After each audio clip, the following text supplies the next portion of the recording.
Well, thank you so much for joining us on this rainy Wednesday, May 20th.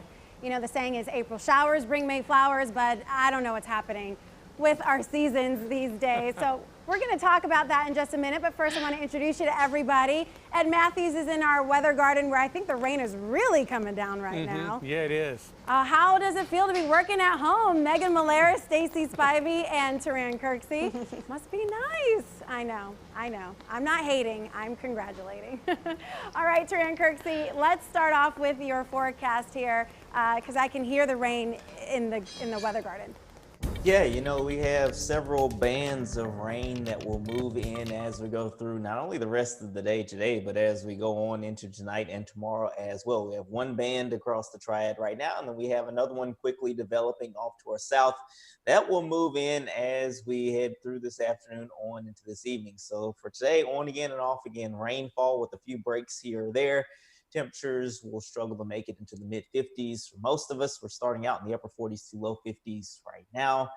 And then as we go into tomorrow, kind of more of the same. We'll see on and off again rain again with high temperatures, maybe a little bit warmer in the upper 50s to low 60s. Right now, it looks like that system will start to get out of here as we go through Friday. If that goes according to plan, then we will see temperatures beginning to warm up as that rain tapers off. High temperatures Friday projected to be in the mid 70s. Right now we're thinking upper 70s to low 80s for the weekend, and it looks like Memorial Day should be dry for the most part, with our high temperatures ending up in the mid to upper 70s. The big deal though, the next 24 to 48 hours will be the threat of flash flooding as those heavy rain bands move through. So make sure you stay weather aware, especially if you live in a flood prone area. All right, let's get your day started with a look at your morning headlines this morning. The North Carolina Health Department's new COVID-19 numbers show a continued flattening of the curve. However, 21 more people died since Monday's update. Right now, there are 19,445 total cases, including recoveries. There are only 422 new cases since Monday, the smallest daily increase since a week ago. However, with 21 more deaths, the death toll is now at 682, and hospitalizations reached their highest day yesterday, with more than 70 since Monday. Looking at Guilford County trends, daily cases, the blue bars on this chart here decreased since a spike Sunday. The orange bars representing deaths show no one has died there since Saturday. And now let's look at testing, very important in determining the flattening of the curve. The state reported it conducted more than 9,000 new tests, bringing the testing total to more than 265,000. But look at the blue bars representing tests. Even as they increased in the last few weeks, you see the orange bars, the positive cases, remaining flat. Only 7.3% of all the tests conducted so far came back positive. Well, data like this is what the governor and state COVID-19 task force are going to look at in deciding when to implement phase 2 of the 3-part reopening plan. That could happen as soon as Friday. WFMY News 2's Candace Redd spent the morning talking to salon owners about how they're preparing for a potential reopening. Research shows there are more than 80,000 hair care establishments in the U.S. That includes over 75,000 beauty salons and more than 4,500 barbershops. Well, right now you're looking at video of hair shops operating under tight guidelines after some states reopened for business despite the COVID-19 pandemic. Now, even though North Carolina is in phase 1 of the reopening plan, hair salons are still closed at this time, where hairstylists in our state are preparing for the possibility to open under phase 2 of North Carolina's reopening plan. Now, Governor Roy Cooper could make the decision during today's press briefing at 5 p.m. Now, hairstylist Bradley Tuggle owns Boho Salon in Greensboro, and he says the salon is putting social distancing measures in place to help flatten the curve. Our main objective is limiting the amount of people that come into the salon at one time. So if they usually bring a visitor with them, we're going to cut that out and wait till we finish checking out one client before we text the client that will be in the car curbside before they can enter the salon.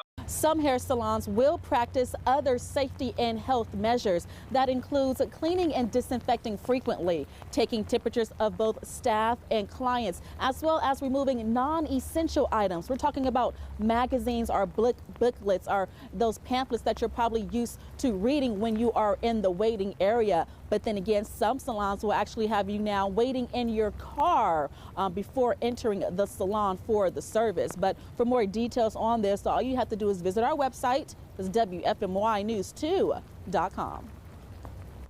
The COVID-19 recovery process hits a milestone today. All 50 states will have started to loosen restrictions today, more than 2 months after stay-at-home orders were put in place. But only 2 states have officially met White House guidelines to reopen, and experts say moving too quickly could lead to further outbreaks. More than 91,000 Americans have died by the coronavirus, and there are more than 1.5 million confirmed cases nationwide. Even as states reopen, federal officials are offering dire assessments of the economy. Treasury Secretary Steve Mnuchin and Federal Reserve Chairman Jerome Powell testified remotely before the Senate Banking Committee. Both said unemployment is likely to remain high in the near future and could get worse. We know many of you still have questions about your stimulus checks. When will they arrive? How much will they be? Well, now the IRS says they will take those questions over the phone. They have added 3,500 people to take phone calls about those checks. They will likely get an automated message. Most questions can be answered before even picking up the phone by going to irs.gov. But if you'd like to speak with someone over the phone, the number to call is 800-919-9835. Okay, let's now get to one of our trending conversations this morning. Y'all, get this. A Virginia family was driving down the road when they found nearly $1 million. I mean, it's just so hard to believe. But I want to ask you the $1 million question. What would you do if you turned it in like they did and law enforcement said, you know, as a reward, we'll just give it back to you? I want to take a look at some of the comments on Facebook from people. And I'll start with Richard. He says, I hope that the family got a nice reward. I hope they did too, especially since they did turn it in. Betty says, that would be mine. I wish. I hope it goes back to the rightful owner and it wasn't some drug dealer's money. Patricia says she'd call the cops. Jordan says, I'd take it straight to the police.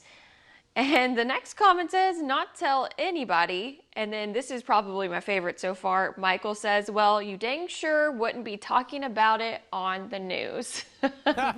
So just to not get anyone in trouble here this morning, I'm not going to ask if you would have turned it in or not. I'm just going to ask if you did get that money and you were able to keep it, what would you do with it?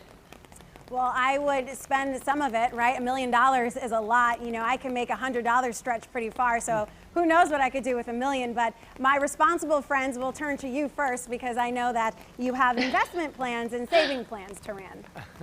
Yeah, that's right. You want to make that money work for you, right? So the first thing is pay off all your debt and then invest it and also have a very stout emergency fund so you can work your way towards retirement as soon as possible. Nice, short, sweet. I mean, and pretty ideal, you know, if you can resist spending it all. Megan, you're one of those people. Yeah, you know, it's natural to want to buy something with that large amount of money, but I think as far as big purchases, I would hold off until after this pandemic, or at least until we see where this is going and how long it's going to last. In the meantime, obviously, I'd put some aside in the rainy day fund. I'd make sure to invest some in my son's 529 account. Never too early to start saving for college, of course, and looking at other investment opportunities as well based on how the stock market's going to go from day to day. Well, Ed, you know, Megan said rainy day fund, and today is a rainy day, so. Yes, definitely so. You know, I wish I was like Megan in terms of, I guess, being structured in spending money. I'd blow a little bit of it, but I'm still looking at that teeny tiny $1.5 million house in Key West. But more realistically, I would pay off my bills, I'm going to stay in Greensboro and just visit Key West, but I would want to pay off my mortgage and then invest a little bit. I don't think anybody said anything. Well, Turan did, I think, say something about some investing to kind of pad my future. I'm getting closer to retirement, you know? Oh, we don't want to think about that, Ed. You just want people to hold signs in front of News 2 saying, we won't let you go. I've got a little while longer. Okay, good. Yes, please. We want you here as long as possible. So, Stacey, I guess I'll take you on my shoe shopping spree.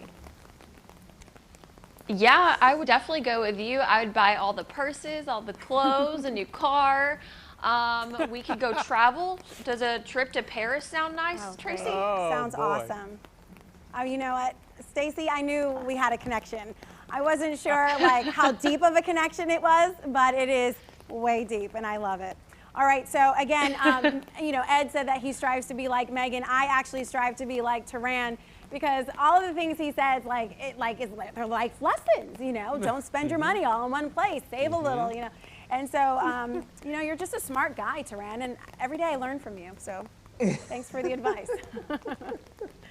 All right, so people are talking online, and the first comment that we got, Gina says she wouldn't tell anyone, and you know what?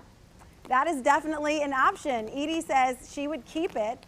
A lot of other people are saying that they would spend it somehow or another, and including, let's see, Sharia, who says she would pay off bills and retire. I don't blame you. Retirement sounds nice. All right, Stacey, so you have another conversation for us this morning. Well, I will say, you know, if I did have that money, I'd probably buy another dog because my dog needs a friend, right? And speaking of dogs, today is National Rescue Dog Day. I almost forgot what I was saying. It's National Rescue Dog Day. And according to the American Society for the Prevention of Cruelty to Animals, about 3.3 million dogs enter shelters every year. To celebrate the special day, maybe think about adopting or maybe fostering one of them. And if you're not able to adopt right now, you can still get in the spirit by donating to your local animal shelter. Now, this gets close to our hearts because of our To the Rescue program has found over 2,500 local pets a forever home, something that Tracy, you and Ed do every year, and it's a great thing that I love that we get to showcase these animals to hopefully find them forever homes. And I love that there's a day specifically for rescue dogs. Yeah, that's one of the things I missed during this crisis, Ed. I'm sure you probably agree. Our To the Rescue show has kind of been put on hold until we can all, you know, be face-to-face again. But you're still doing rescues and featuring pets every week on the Good Morning Show. That's right. We have our rescue groups to send in photos and bios, and then you see them on Friday and the weekend as well. So we're still helping to get animals adopted, and hopefully at some point we'll be able to do that 1 hour special again. Maybe in November. We'll keep our fingers crossed. October, I should say. We'll keep our fingers crossed. But I tell you what, I think these rescue dogs know that their lives have been spared. They've been saved. They make the absolute best pets you could ever have. Definitely your best friend.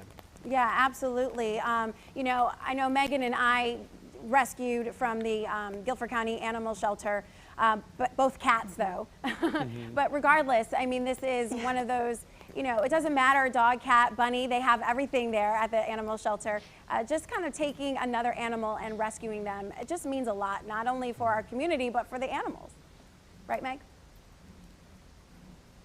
Oh yeah, absolutely. You know, and I love one of the upsides that has happened during the pandemic. You know, there are so few positives of all this, but one positive that has happened is adoption rates have gone up as people have found that they have the time to give to rescue an animal and try to get to know that pet and take it on walks during the day when they're at home. So that's been a really good thing to see, and hopefully that trend continues once people realize, you know, having a pet is a big commitment. Rescuing one is so rewarding, and so if you can commit to both of those things, your home will be a lot happier. Yes, I do have a rescue cat who acts more like a dog, so I'll count him in this, Milo. My parents also have a rescue dog. He was dumped outside the shelter where my mom volunteers when he was a puppy, and he is an awesome dog.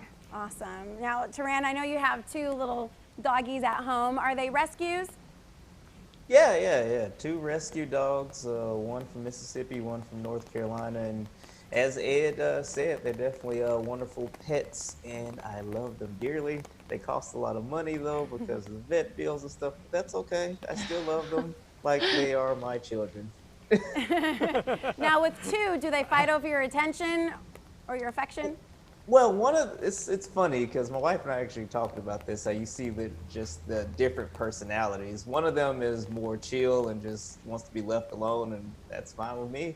The other one wants more attention all the time. So, they're kind of different, but they balance each other out nice. Exactly. Families are all about a balance. All right. So, Stacy, you have one big dog who thinks he is a lap dog. Oh yeah, my dog is 94 pounds and he thinks he's probably, I'm looking at him, he's laying on the floor watching me right now, but he thinks he's about 10 pounds and we really want a playmate for him because he really loves other dogs so much. Anytime we have a dog over to visit or we go to the dog park, he just thrives. So we really want to get him a playmate hopefully soon. I hope. I hear you. That brings me to a funny story. My son lately has been watching this Disney show called Tots about baby adoptions, right? But they're all animals. So he's like, Mommy, I really want a brother. And I was like, oh my gosh, what's up with that? And then, and then he said, or a dog. And I'm like, okay, well, we'll work on the dog. But it's just kind of funny, you mentioned a playmate and, little dogs, big dogs, whichever. Sometimes you just need another someone around the house. All right, well, my story actually probably took a lot of you off guard. Don't worry about it. It's 8:01. We're going to get right to the forecast here. Ed Matthews, the rain and the umbrella, I know you want to get back inside, so go to it. Yeah, I'm tired of the rain. My umbrella's tired of the rain. I think we're all sick of it. But you got about another 24 to 48 hours of the potential of heavy downpours. We've already had just over 3 inches of rain out at the airport. So now the ground is super duper saturated. So any more heavy rain could lead to flash flood warnings. We are under a flash flood watch, and that's exactly what your forecast team is doing. We're keeping an eye on the radar, we're keeping an eye on things, but don't be surprised if some warnings are issued later today, tonight, or tomorrow, as the ground is just getting to the point now that it just can't hold much more in the way of rain. Look at this. We stay in the low and mid 50s today, maybe some low 60s tomorrow, back into the mid 70s by Friday. More of a kind of off and on scattered shower, lighter showers on Friday. The trend will be for finally to dry out just in time for the holiday weekend. Only a few isolated showers on Saturday, but with more sunshine, we'll finally warm up and we'll be back up around 80 by the holiday weekend. Oh yeah, a dreary week, but the payoff is going to be so worth it for this weekend. I hope everyone makes some outdoor plans safely, of course, amid this pandemic, but it should be a really nice holiday. I guess that's going to bring us to a close today. Thanks so much for joining us on our Facebook Live. We do it every Monday through Friday at 7:45. We were actually on time today. Good job, guys. Woo! And we will see you guys tomorrow. Be safe, everybody. Take care.